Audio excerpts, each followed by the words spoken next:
يا أيها الذين آمنوا إذا نودي للصلاة من يوم الجمعة فاسعوا إلى ذكر الله وذروا البيع. الحمد لله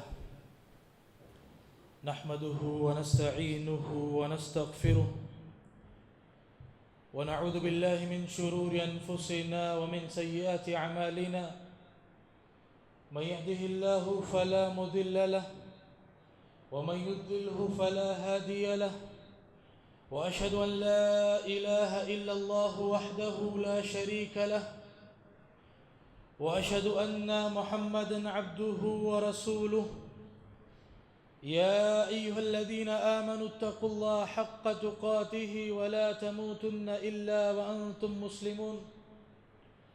يا أيها الناس اتقوا ربكم الذي خلقكم من نفس واحدة وخلق منها زوجها وبث منهما رجالا كثيرا ونساء، واتقوا الله الذي تساءلون به والأرحام إن الله كان عليكم رقيبا.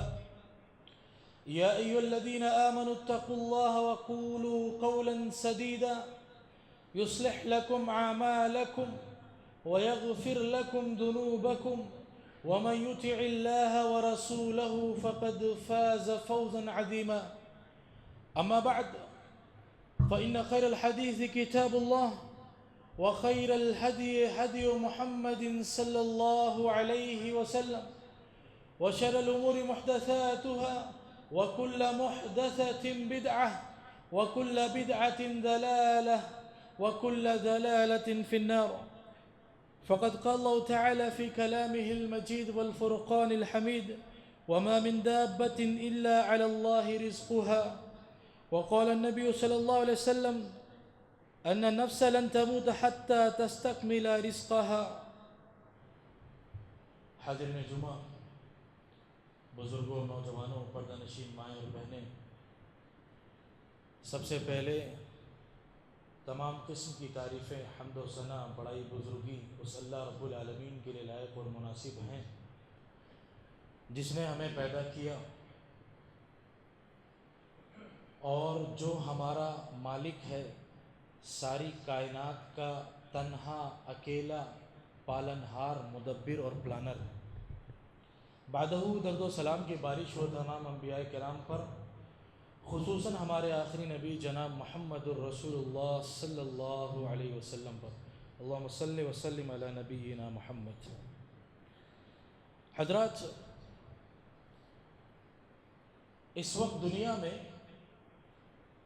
کساد بازاری عام ہے، بے روزگاری عام ہے، مہنگائی بڑھ گئی ہے، ہر انسان تقریباً اکثریت رزق کے معاملے میں پریشان نظر آتی ہے۔ کسی سے ملاقات ہو، پوچھا جائے معاملہ کیسے چل رہا ہے، کاروبار کیسے چل رہا ہے، روزگار کیسے چل رہا ہے، تو اکثریت یہ جواب دیتی ہے کہ معاملہ صحیح نہیں چل رہا ہے، کاروبار ٹھنڈا ہے، روزی روٹی نہیں ہے، بڑی مشکلات ہیں۔ تو آج کے خطبے میں انشاءاللہ چند باتیں رزق اور اسباب رزق کے تعلق سے آپ کے سامنے انشاءاللہ بیان کروں گا۔ میرے بھائیو، کائنات کے اندر لاکھوں مخلوقات ایسی ہیں جن کے پاس نہ کوئی بینک بیلنس ہے، نہ وہ کسی کے محتاج ہیں، نہ وہ کل کی فکر میں ڈرتے ہیں، نہ مستقبل کی فکر کرتے ہیں۔ کیوں؟ کیونکہ اللہ رب العالمین کا اعلان ہے: وَمَا مِن دَابَّةٍ إِلَّا عَلَى اللَّهِ رِزْقُهَا، کہ روئے زمین پر جو بھی جاندار ہے اس کی رزق کی ذمہ داری اللہ رب العالمین پر ہے۔ اللہ رب العالمین نے رزق کا ذمہ لے رکھا ہے۔ جتنے بھی جاندار ہیں ان کو اللہ رب العالمین رزق عطا کرے گا، یہ اللہ کی ذمہ داری ہے، اللہ کا وعدہ ہے، اللہ نے ذمہ لیا۔ اور فرمایا: وَفِي السَّمَاءِ رِزْقُكُمْ وَمَا تُوعَدُونَ، آسمان میں رزق ہے جو تم سے وعدہ کیا جاتا ہے۔ اور ایک دوسری جگہ فرمایا: اللہ الذی خلقکم ثم رزقکم ثم یمیتکم ثم یحییکم هل من شرکائکم من یفعل من ذلکم من شیء، کہ اللہ ہی نے تم کو پیدا کیا، پھر اللہ نے تمہیں رزق عطا کیا، پھر اللہ تعالیٰ تمہیں موت دے گا، ثم یحییکم، پھر اللہ رب العالمین تمہیں زندہ کرے گا۔ تو سب کچھ کرنے والا، رزق دینے والا اللہ ہے۔ اور آگے فرمایا هل من شرکائکم من یفعل من ذلکم من شیء، کہ کیا اللہ کے علاوہ کوئی ہے جو تمہاری کوئی بھی کچھ بھی مدد کر سکتا ہے؟ کوئی ان تمام معاملات میں جو پیچھے گزرے، یعنی انسان کو پیدا کرنا، رزق دینا، موت دینا، پھر سے زندہ کرنا، اس میں اس کی ملکیت کس کے پاس ہے؟ اللہ رب العالمین کے پاس ہے۔ تو ہمارا جو رزق ہے، ہماری جو روزی روٹی ہے، جو ہمارے نام پر لکھی گئی ہے، اس کو کوئی چھین نہیں سکتا۔ اللہ رب العالمین نے ہمارے اور آپ کے نام پر جو بھی رزق لکھ رکھا ہے، پوری دنیا، پوری کائنات، پوری دنیا کی فوجیں، پوری دنیا کی طاقتیں اگر جمع ہو جائیں، ایک ہو جائیں، اور وہ چاہیں کہ آپ کے ہاتھ سے آپ کی روزی، آپ کا رزق، آپ کی روٹی چھین لے، تو ہرگز چھین نہیں سکتی۔ جو رزق، جو روٹی اللہ رب العالمین نے آپ کے نصیب میں لکھ دیا، اسے کوئی چھین نہیں سکتا۔ آج یہ حکومتیں، تہوار آتا ہے، کوئی موسم آتا ہے، ساون کا بھی چل رہا ہے موسم، تو ہندوستان کے مختلف علاقوں میں آپ دیکھتے ہوں گے کہ کہتے ہیں کہ نام لکھو اپنے ٹھیلوں پر، دکانوں پر، منڈیوں پر، تاکہ جو کاوڑ گزر رہے ہیں ان کو یہ پتہ چلے کہ کس کی دکان ہے اور وہ آپ سے نہ خریدیں۔ وہ یہ تصور کرتے ہیں کہ اگر وہ ہمیں مجبور کریں گے، ہمیں پریشان کریں گے، تو ہمیں رزق نہیں ملے گا۔ تو رزق جو ہمارا لکھا ہوا ہے، وہ کوئی حکومت، کوئی دنیا کی طاقت کبھی چھین نہیں سکتی، کیونکہ اللہ رب العالمین نے کیا فرمایا؟ وَإِن يُرِدْكَ بِخَيْرٍ فَلَا رَادَّ لِفَضْلِهِ، کہ اگر اللہ تعالیٰ نے تمہارے ساتھ کوئی بھلائی اور کوئی خیر کا ارادہ کر لیا ہے، تو پھر دنیا کی کوئی طاقت اس کو چھین نہیں سکتی۔ دنیا کی کوئی طاقت اس کو چھین نہیں سکتی۔ اور اللہ کے نبی صلی اللہ علیہ وسلم نے حدیث میں جو بات بیان کی، وہ بات اگر ہم ذہن میں بسا لیں، اپنے دلوں میں بسا لیں، یہ یقین مضبوط کر لیں، اس بات کو سمجھ جائیں، تو انشاءاللہ زندگی میں کبھی رزق کے لیے پریشان نہیں ہوں گے، رزق کے فکر میں پریشان نہیں ہوں گے۔ رزق کے اسباب اختیار کرنا، اس کے لیے محنت کرنا، اس میں پریشان ہونا وہ ایک الگ چیز ہے۔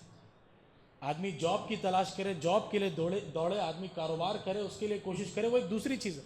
لیکن رزق کے فکر میں ہی ہمیشہ لگے رہنا کہ کیا ہوگا، کیسے ہوگا، کیا بنے گا، اس کے چکر میں انشاءاللہ ہم پریشان نہیں ہوں گے۔ اگر یہ بات ہم ذہن نشین کر لیں، اللہ کے نبی صلی اللہ علیہ وسلم نے فرمایا ان النفس لن تموت حتی تستکملها اجلها، کہ کوئی نفس، کوئی جان اس وقت تک اس کو وفات نہیں آئے گی جب تک کہ اس کا وقت مکمل نہ ہو جائے۔ کوئی آدمی اس وقت تک نہیں مرے گا جب تک اس کا ٹائم نہ آ جائے، اس کا اجل نہ آ جائے، اس کا وقت معین نہ آ جائے۔ اس کی زندہ مثال ابھی جو گجرات میں پلین کریش ہوا، تو تقریباً 262 لوگ اس میں تھے، سب مر گئے، ایک آدمی بچ گیا، ایک آدمی اس میں سے زندہ بچ گیا، وہ ایمرجنسی ونڈو پر تھا، اور کس طرح اللہ تعالیٰ نے، اللہ کی ذات تھی بچانے والی، بچ گیا۔ ورنہ آپ دیکھیں کہ ایک چھوٹے موٹے بائک اور کار کا ایکسیڈنٹ ہوتا ہے تو آدمی نہیں بچتا ہے، اور ایک جہاز کا ایکسیڈنٹ ہوا اور سیکنڈوں میں سب کچھ ہوا، منٹ تک بھی بات نہیں گئی۔ آپ جو پہلی رپورٹ آئی اس کو دیکھیں گے تو سیکنڈوں میں سارے معاملات ہو گئے، فلائٹ اڑی، انجن بند ہوا، پیٹرول بند ہوا، اور سیکنڈوں میں سب کچھ ہو گیا۔ اس کے باوجود اس کا وقت نہیں آیا تھا، اس کی وفات کا وقت نہیں آیا تھا، تو اللہ تعالیٰ نے اس کو بچا لیا۔ تو کوئی انسان جب تک کہ اس کی موت نہ آئے، اس کو اللہ تعالیٰ، اس کا اجل، اس کا وقت مقرر نہیں، اس کی موت نہیں آئے گی۔ دوسرا، کوئی انسان جب تک کہ اس کے نام پہ جو رزق لکھا ہوا ہے اس کو مل کر رہے گی، انسان کی زندگی اس سے پہلے ختم نہیں ہوئی. انسان کو جو رزق ملا، جس طرح موت انسان کے پاس آتی ہے لکھی ہوئی ہے، اسی طرح جو رزق انسان کے نام پر لکھا ہوا ہے وہ رزق انسان کو، ہمیں اور آپ کو مل کر رہے گا. تو اس بات کو ذہن نشین کرنا چاہیے، اور بہت زیادہ مغربی خیالات اپنے ذہن میں نہیں لانا چاہیے کہ رزق کا کیا ہوگا، جاب کا کیا ہوگا، یہ آ گئی، یہ ٹیکنالوجی آ گئی، اب تو ہمارا کچھ نہیں ہوگا. دینے والی ذات کون ہے؟ اللہ.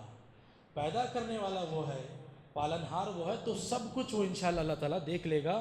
دنیا بدلتے رہے گی، حالات بدلتے رہیں گے، ٹیکنالوجی بدلتے رہے گی، اللہ تعالیٰ اسباب کو جو ہمارے رزق ہیں ان کو بھی بدلتے رہے گا. جو رزق ہمارے نام پر لکھا ہے، بے شمار مثالیں، وہ انسان کو رزق مل کر ہی رہتا ہے جو رزق بھی انسان کے نام پر لکھا ہے. میرے بھائیو، اللہ رب العالمین عطا کرنے والا ہے، اللہ رب العالمین دینے والی ذات ہے، اور اس کے ہاتھ بہت زیادہ کشادہ ہیں، اس کے خزانے بہت زیادہ ہیں. وہ کتنا بھی دے، کتنا بھی خرچ کرے، اس کا خزانہ کبھی ختم نہیں ہوگا. اللہ رب العالمین نے فرمایا کہ جو تمہارے پاس ہے وہ ختم ہو جائے گا، اور جو میرے پاس ہے وہ باقی رہے گا. اور اسی طرح ایک حدیث قدسی میں اللہ رب العالمین نے فرمایا، یا عبادی ان اولکم وآخرکم وانسکم وجنکم قاموا فی صعید واحد یسألونی فاعطیت کل انسان مسألته ما نقص ذلك مما عندی. کہ اگر تمہارے اول، تمہارے آخر، تمام انسان، تمام جن کسی میدان میں کھڑے ہو جائیں، اللہ نے کیا کہا ہے؟ بندو، تمام انسان، تمام جن، تمہارے جو پہلے کے لوگ تھے، جو بعد میں آنے والے لوگ ہیں، وہ تمام اگر کسی میدان میں کھڑے ہو کر مجھ سے کوئی سوال کریں، کوئی چیز مانگیں، اور میں ان میں سے ہر ایک کو ان کا مسئلہ، ان کی مراد، ان کی مانگ پوری کر دوں، پھر بھی میرے خزانے میں کوئی کمی نہیں آئے گی. میرے خزانے میں کوئی کمی نہیں آئے گی. جس طرح کوئی سمندر میں ہاتھ ڈالے تو پانی نکالے، کتنا نکالے گا؟ موتی نکالے، کتنا نکالے گا؟ وہ پانی ختم ہونے والا نہیں ہے. اسی طرح اللہ رب العالمین کے پاس جو خزانے ہیں وہ بے شمار ہیں. تمام انسانوں کو اللہ رب العالمین پوری چیزیں دے دے گا، اس کے بعد بھی اللہ رب العالمین کا یہ خزانہ ختم ہونے والا نہیں ہے. مگر اللہ رب العالمین کے یہاں اصول ہے، حکمت ہے. اللہ کسی کو زیادہ دیتا ہے، کسی کو کم دیتا ہے. کسی کی روزی روٹی میں اللہ تعالیٰ بہت زیادہ کشادگی دیتا ہے، اور کسی کی روزی روٹی میں اللہ تعالیٰ تنگی کرتا ہے. آپ دیکھیں، اسباب اختیار کرنے کے باوجود بھی کوئی آدمی دنیا میں بہت محنت کرتا ہے، اس کے پاس رزق کم آتا ہے. کوئی آدمی کم محنت کرتا ہے، اس کے پاس رزق زیادہ آتا ہے. تو یہ اللہ رب العالمین کی حکمت ہے، اللہ کی مصلحت ہے. اور اس میں اللہ رب العالمین کی حکمت یہ بھی ہے کہ اللہ نے فرمایا کہ اگر انسان کو بہت زیادہ رزق ہم دے دیں تو وہ بغاوت پر اتر جاتا ہے. آپ دیکھیں دنیا میں کتنے لوگ ہیں جو اپنی دولت کی وجہ سے، اپنی دولت کے نشے میں غرق ہو گئے. انہیں اپنی دولت اور طاقت پر کتنا یقین تھا، کتنا گھمنڈ تھا کہ ہم نے دولت جو کمائی وہ ہماری اپنی ذاتی ہے، ہماری طاقت اور صلاحیت سے. تو اور آج بھی آپ دیکھیں دنیا میں بہت سارے لوگ اپنی دولت، اپنی جائیداد، اپنی پراپرٹی کی وجہ سے کبر، انا اور ایگو میں زندگی گزار رہے ہیں. وہ یہ سمجھتے ہیں کہ یہ جو مال، یہ دولت، یہ جائیداد ہم نے بنائی ہے، یہ ہماری اپنی صلاحیت اور طاقت سے. ایسا کچھ نہیں. دینے والی ذات اللہ ہے. اللہ چاہے 1 منٹ میں سب چیزیں بدل دے. وہ ذات کن فیکن کہہ دے تو سب معاملے ہو جاتے ہیں. تو آج کوئی آدمی اگر کسی کے پاس بہت طاقت ہے، بہت پاور ہے، بہت پیسہ ہے، بہت جائیداد ہے، تو کبر میں، غرور میں، انا میں، ایگو میں مبتلا ہونے کی کوئی ضرورت نہیں ہے. کیونکہ دنیا میں بے شمار مثالیں ایسی پڑی ہیں کہ ایک زمانے تک لوگ بہت مال والے تھے، اور ایک لمحہ ایک ایسا آیا، ایک موقع ایسا آیا کہ کھانے پینے کے لیے چیزیں میسر نہیں تھیں. تو اللہ رب العالمین کی ایک حکمت یہ بھی ہے کہ اللہ رب العالمین رزق کسی کو کم دیتا ہے، کسی کو زیادہ دیتا ہے. وہ یہ کہ بندے اترانے لگتے ہیں، بندے بغاوت پر اتر جاتے ہیں. حسن بصری رحمہ اللہ سے سوال کیا گیا ان کے زہد اور تقویٰ کے بارے میں کہ آپ کا تقویٰ اور زہد کیوں ہے، آپ مطمئن کیوں ہیں؟ تو انہوں نے کئی چیزیں بیان کی، کئی چیزوں کا جواب دیا. اس میں ایک چیز یہ بیان کی کہ مجھے اس بات کا یقین ہو گیا کہ میرا جو رزق ہے، جو میری روزی روٹی ہے، اس کو کوئی چھین نہیں سکتا، اس لیے میں مطمئن ہوں گا۔ اور آدمی آپ دیکھیں دنیا میں کس لیے پریشان ہے؟ ہر آدمی جو پریشان ہے، جو دنیا میں لڑائی جھگڑے خرافات جو فساد چل رہا ہے، اس کی بنیاد کیا ہے؟ مال ہے، مال جائیداد پیسہ، اسی لیے آدمی لڑ رہا ہے۔ بڑے بڑے ملک اس لیے لڑ رہے ہیں اور لڑا رہے ہیں کہ ان کے ہتھیار بک جائیں، وہ جو بنا رہے ہیں وہ چیزیں بک جائیں۔ اور اکثریت جو حلال حرام کی فکر کر کے جو غلط راہوں پر جا کے پیسے کما رہے ہیں، چوری کر رہے ہیں، کسی کا مرڈر کر دے رہے ہیں، کسی کو دھمکی دے رہے ہیں، یہ سب کس لیے؟ مال کے لیے۔ آدمی مطمئن نہیں ہے، اللہ پر جیسا بھروسہ ہونا چاہیے ویسا اللہ پر بھروسہ نہیں رکھ رہا ہے، اس لیے آدمی پریشان ہے۔ تو سارا مسئلہ جو دنیا میں اکثر مسائل ہیں وہ مال کی وجہ سے۔ اسی طرح ایک واقعہ رزق کے تعلق سے کہ رزق انسان کو ملے گا، جو رزق اس کے نام پر لکھا گیا ہے وہ رزق اس کو ملے گا۔ ابن الجوزی رحمہ اللہ ایک واقعہ بیان کرتے ہیں کہ ایک پرندہ روزانہ گوشت کے ٹکڑے لے جا کر کھجور کے درخت کے اوپر رکھتا تھا، اور عموماً پرندے کھجور کے درخت پہ گھونسلہ نہیں بناتے، وہ روزانہ لا کر گوشت کا ٹکڑا وہاں رکھتا۔ تو ایک آدمی دیکھتا روزانہ ایسے ہو رہا ہے، تو ایک دن اوپر چڑھا، اس نے کیا دیکھا کہ اوپر ایک اندھی سانپ ہے، اور وہ پرندہ لا کر اس کو دیتا ہے اور اس کو آواز دیتا ہے، پھر وہ سانپ وہ روزی وہ گوشت کھاتا ہے۔ تو اللہ نے ہمارے لیے جو رزق لکھا ہے وہ کہیں سے بھی کیسے بھی آ جائے۔ کئی بار آپ مکمل ارادہ بنا کے نکلتے ہیں کہیں، اور آپ کا فل ارادہ ہے کہ آپ لوٹ کر آ کے گھر کھانا کھائیں گے، اچانک سے آپ کہیں گئے کسی مجلس میں، کسی دوست کے پاس، کسی رشتہ دار کے پاس، یا کچھ یا کوئی ایسا سبب بن گیا، اچانک سے آپ نے کہیں اور کھانا کھا لیا۔ کئی بار ایسا ہوتا ہے کہ ہم گھر پر بول کر آئے، اپنی پسند کی چیزیں بنوا کر آئے، اور پتہ چل رہا ہم نے کھانا کہیں اور کھا لیا۔ تو کیوں؟ وہ رزق ہمارا وہاں لکھا ہوا تھا، اس لیے وہ چیز واقع ہوئی۔ تو اسباب اللہ رب العالمین بنا دیتا ہے۔ تو یہ جو واقعہ ہے، یہ جو پرندہ ایک سانپ کے لیے گوشت کے ٹکڑے لا لا کر اس کو کھلا رہا ہے، یہ واقعہ بھی بہت بہت معنی خیز واقعہ ہے، اس کو اپنے ذہن میں رکھنا چاہیے۔ اور اللہ رب العالمین نے وہی فرمایا وَكَأَيٍّ مِّن دَابَّةٍ لَا تَحْمِلُ رِزْقُهَا يُرْزَقُهَا وَإِيَّاكُمْ، کہ کتنے پرندے، کتنے چوپائے ایسے ہیں کہ اللہ رب العالمین ان کو رزق ادا کرتا ہے، اور اللہ رب العالمین تم کو بھی رزق عطا کرتا ہے۔ پرندوں کو، چوپاؤں کو بھی، چوپایوں کو بھی رزق اللہ تعالیٰ عطا کرتا ہے، اور ہمیں اور آپ کو بھی رزق اللہ تعالیٰ عطا کرتا ہے۔ اس لیے شاعر کہتا ہے علیک بتقوی اللہ ان کنت غافلا یأتیک بالارزاق من حیث لا تدری، کہ تمہیں چاہیے کہ تم اللہ کا تقوی، اللہ کا ڈر، اللہ کا خوف اختیار کرو۔ اگر تم غافل ہو، اللہ رب العالمین ایسے راستوں سے تمہیں رزق عطا کرے گا جس کے بارے میں تمہیں معلوم بھی نہیں، ایسے راستوں سے اللہ رزق عطا کرے گا۔ اور آگے فرمایا فَكَيْفَ تَخَافُ الْفَقْرَ وَاللَّهِ رَازِقٌ فَقَدْ رَزَقَ الطَّيْرَ وَالْحُوتَ فِي الْبَحْرِ، کہ تم رزق کے بارے میں ڈرتے کیوں ہو؟ جب رازق اللہ ہے، وہ رازق ہے، وہ پرندوں کو بھی رزق دیتا ہے اور مچھلیوں کو سمندر میں رزق عطا کرتا ہے۔ اللہ رب العالمین مچھلیوں کو سمندر میں رزق عطا کرتا ہے۔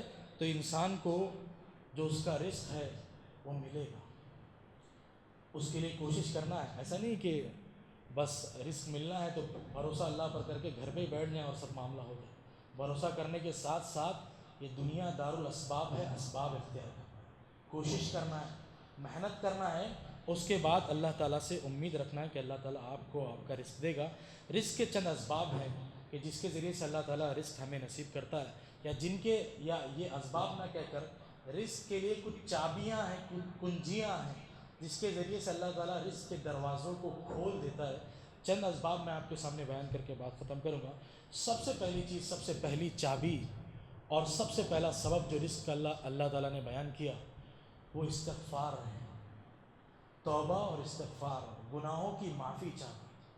انسان گنہگار ہے، اس میں کوئی انسان ایسا نہیں جو گنہگار نہ۔ انبیاء کی جماعت معصوم عن الخطا تھی، اور اس کے بعد جو انسان ہے تمام لوگ گنہگار ہیں۔ تو استغفار کے ذریعے سے، توبہ استغفار کے ذریعے سے اللہ تعالیٰ رزق میں برکت دیتا ہے۔ آدمی کو چاہیے کہ آدمی رزق کے لیے توبہ استغفار کرتے رہے۔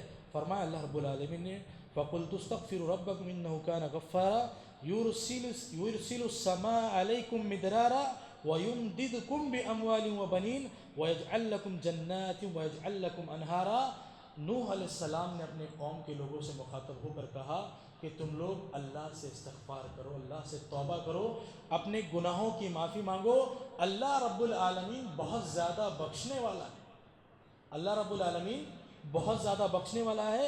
یرسل السماء علیکم مدرارا، اور اس استغفار کا، توبہ کا فائدہ کیا ہوگا؟ اللہ رب العالمین تمہارے اوپر خوب بارشیں نازل کرے گا، خوب بارشیں نازل کرے۔ اب بارش میں رزق کیسے آئے گا؟ جو کھیتی باڑی ہوتی ہے وہ بارش کے ذریعے سے، تو بارش جب ہوگی تو اناج آئے گا اور اس کے ذریعے سے اللہ تعالیٰ روزی دے گا۔ وَيُمْدِدْكُمْ بِأَمْوَالٍ وَبَنِينَ، اور تمہاری مدد کرے گا اللہ مال اور اولاد کے ذریعے سے۔ اگر کسی کی اولاد نہیں ہو رہی، اولاد کا مسئلہ ہے، پریشانی ہے، پریشان ہے، استغفار کرے، گناہوں سے معافی مانگے، دعائیں کرے، انشاءاللہ اللہ تعالیٰ کی ذات سے امید ہے اللہ تعالیٰ وہ چیزیں عطا کرے گا۔ تو استغفار کا دو فائدہ ادھر بتایا، اور تیسرا بتایا وَيَجْعَلْ لَكُمْ جَنَّاتٍ وَيَجْعَلْ لَكُمْ أَنْهَارًا، تمہارے لیے باغ اور نہریں بنائے گا۔ تو استغفار کا یہ فائدہ ہے۔ اور دوسری جگہ بھی اللہ تعالیٰ نے اسی طرح بات کہی دوسری آیت میں کہ تم اللہ سے توبہ کرو، اپنے گناہوں کی معافی مانگو، اللہ تعالیٰ تم پر خوب بارشیں نازل کرے گا۔ تو استغفار کثرت سے کریں، یہ روزی اور رزق میں فائدہ پہنچاتا ہے۔ آپ دیکھیں کہ اللہ کے نبی صلی اللہ علیہ وسلم معصوم ہیں، ان کے گناہ معاف ہیں، لیکن دن میں 100 سے زیادہ مرتبہ اللہ رب العالمین سے استغفار کر رہے ہیں، اور ہمارے صبح و شام گناہوں میں ڈوبے ہوئے ہیں اور ہمیں کوئی فرق نہیں پڑتا۔ دوسری چیز، دوسرا سبب یا دوسری کنجی رزق کا، وہ دعا ہے۔ اللہ تعالیٰ نے کہا کہ جب بندہ میرے بارے میں پوچھے تو اسے کہہ دو کہ میں اس سے بہت زیادہ قریب ہوں۔ اللہ تعالیٰ اس کی بندوں کی باتوں کو سنتا ہے۔ تو بے شمار مواقع پہ طرح طرح سے اللہ کے نبی صلی اللہ علیہ وسلم نے دعائیں دی ہیں اور دعائیں سکھائی ہیں رزق کے لیے، کہ آدمی کو یہ دعا کرنا چاہیے، یہ دعا کرنا چاہیے۔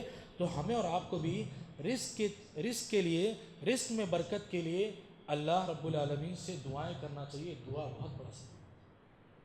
اللہم انی اسألک علما نافعا ورزقا طیبا، یہ فجر کے بعد کی دعا ہے۔ جو لوگ روزانہ ذکر اذکار کی پابندی کرتے ہیں ان کو سب معلوم ہے۔ تو رزق کے لیے اللہ کے نبی صلی اللہ علیہ وسلم نے بہت ساری دعائیں سکھائی۔ تو دعا کے ذریعے سے مسائل حل ہوتے ہیں، دعا کے ذریعے سے کہا جاتا ہے کہ تقدیر بدل جاتی ہے۔ تو دعائیں کرنا چاہیے اپنے رزق کے لیے۔ تیسرا سبب جو رزق کا ہے بہت اہم، وہ تقویٰ، للہیت، اللہ کا ڈر، اللہ کا خوف۔ اگر انسان تقویٰ اختیار کرے گا، اللہ رب العالمین رزق کے راستوں کو کھول دے گا اور پتہ نہیں چلے گا کہاں سے رزق آ رہا ہے۔ فرمایا وَمَن يَتَّقِ اللَّهَ يَجْعَلْ لَهُ مَخْرَجًا وَيَرْزُقْهُ مِنْ حَيْثُ لَا يَحْتَسِبُ، کہ جو اللہ کا تقویٰ اختیار کرے گا اللہ تعالیٰ اس کے لیے راستے کھول دے گا، اسباب بنا دے گا۔ وَيَرْزُقْهُ مِنْ حَيْثُ لَا يَحْتَسِبُ، اور اس کو اندازہ بھی نہیں ہوگا کہ اللہ رب العالمین کہاں سے اس کو رزق عطا کر۔ تو آپ تقویٰ اختیار کریں، اللہ کا خوف اپنے دل میں پیدا کریں، آپ دیکھیں گے انشاءاللہ کہ اللہ رب العالمین رزق کے اسباب کو کھول دے گا، اور ایسی ایسی جگہ سے آپ کی مدد ہوگی جہاں سے آپ کو امید بھی نہیں تھی۔ ایسی ایسی جگہ سے انسانوں کی مدد ہوتی ہے جہاں سے انسانوں کو کئی دفعہ امید بھی نہیں ہوتی ہے۔ اسی طرح چوتھا سبب جو ہے رزق کا، وہ توکل، اللہ پر بھروسہ، دلی اعتماد، اور اپنے معاملے کو اللہ کے سپرد کر دینا۔ آپ کوئی کاروبار کر رہے ہیں، بہت زیادہ ڈرنا نہیں، گھبرانا نہیں، کاروبار کریں، کوشش کریں، جو اسباب ہیں اس کو اختیار کریں، اللہ کی ذات پر بھروسہ رکھیں، جائز اور حلال کاروبار ہے، اللہ سے امید رکھیں، اللہ رب العالمین اس چیز میں آپ کو کامیاب کرے گا۔ وہ معاملہ بہت زیادہ ٹینشن لینے کی ضرورت نہیں، بہت زیادہ پریشان ہونے کی ضرورت نہیں، معاملہ اللہ کے سپرد کر دیں۔ آپ حلال کام کریں، حلال کاروبار کریں، کوشش کریں، اسباب اختیار کریں، اور اللہ پر مکمل بھروسہ کریں، جس طرح پرندے بھروسہ کرتے ہیں۔ پرندے صبح خالی پیٹ گھر سے نکلتے ہیں اور شام کو بھر پیٹ شکم سیر ہو کر آتے ہیں۔ تو اللہ پر مکمل بھروسہ کریں۔ وَمَن يَتَوَكَّلْ عَلَى اللَّهِ فَهُوَ حَسْبُهُ، کہ جو اللہ پر بھروسہ کرے گا تو اللہ اس کے لیے کافی ہو جائے گا۔ وَتَوَكَّلْ عَلَى اللَّهِ وَكَفَى بِاللَّهِ وَكِيلًا، کہ اللہ پر بھروسہ کرو، اللہ تمہارے لیے کافی ہے۔ اور نبی کریم صلی اللہ علیہ وسلم نے کیا فرمایا کہ اگر تم اللہ پر اسی طرح بھروسہ کرو جس طرح اللہ پر بھروسے کا حق ہے، تو اللہ تعالیٰ ضرور تم کو رزق دے گا. جس طرح پرندے بھروسہ کرتے ہیں, وہ صبح کو خالی پیٹ جاتے ہیں اور شام کو شکم سیر ہو کر واپس آتے ہیں. تو حلال رزق, حلال کام آپ کریں اور اللہ پر بھروسہ کریں, اللہ رب العالمین آپ کو رزق دے گا.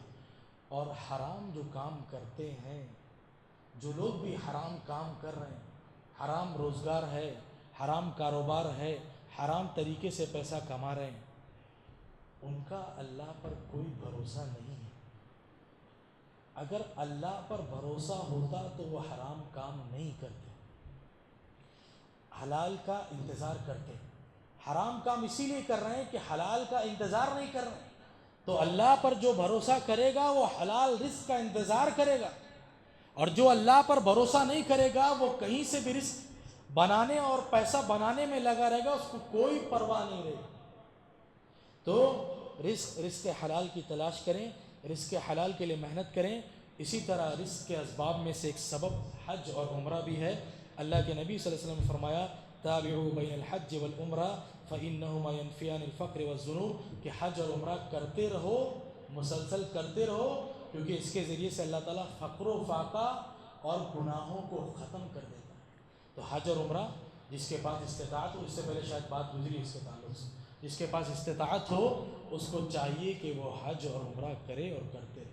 یہ جو بات آتی ہے نا کہ وہ چوتھے عمرے پہ جا رہے ہیں, وہ پانچویں عمرے پہ جا رہے ہیں, ان کو یہ کرنا چاہیے, ان کو فلاں کام میں پیسہ لگانا چاہیے, یہ سب باتیں درست نہیں ہوتی ہیں. اس حدیث کو سننے کے بعد اللہ کے نبی صلی اللہ علیہ وسلم نے کیا کہا, حج اور عمرہ مسلسل کرتے رہو, کیونکہ گناہوں کو اور فقر و فاقہ کو مٹا دیتا ہے. اگر کوئی انسان مالدار ہے, اس کے پاس طاقت ہے, وہ حج کر سکتا ہے, عمرہ کر سکتا ہے, تو اس کو جانے میں کوئی مسئلہ نہیں ہے. جو دیگر اس کے مسائل ہیں اس کے تعلق سے اللہ تعالیٰ اس سے پوچھے گا. اگر وہ پڑوسی کے حقوق نہیں ادا کر رہا, اگر وہ بہن کے حقوق نہیں ادا کر رہا, اگر وہ رشتہ داروں کے حق مار رکھا ہے اس نے, تو اللہ رب العالمین اس کے بارے میں پوچھے گا. وہ 50 حج کر لے, مسئلہ حل نہیں ہوگا اس کا. اگر کوئی اپنی بہن کا حق مار کے رکھا ہے, جو وراثت میں اس کا, جو باپ نے چھوڑا, اور ایک آدمی اپنی بہن کی وراثت کھا کر بیٹھا ہو اور وہ حج ہر سال کرے, عمرہ ہر سال کرے, تو کوئی فائدہ اس کو نہیں ملے گا. کیونکہ عبادت کی قبولیت کے لیے شرط یہ ہے کہ وہ کمائی, وہ روزی حلال ہو. اور دوسری بات, ایک حج کی بات آئی تو ایک بات اور یاد آ گئی.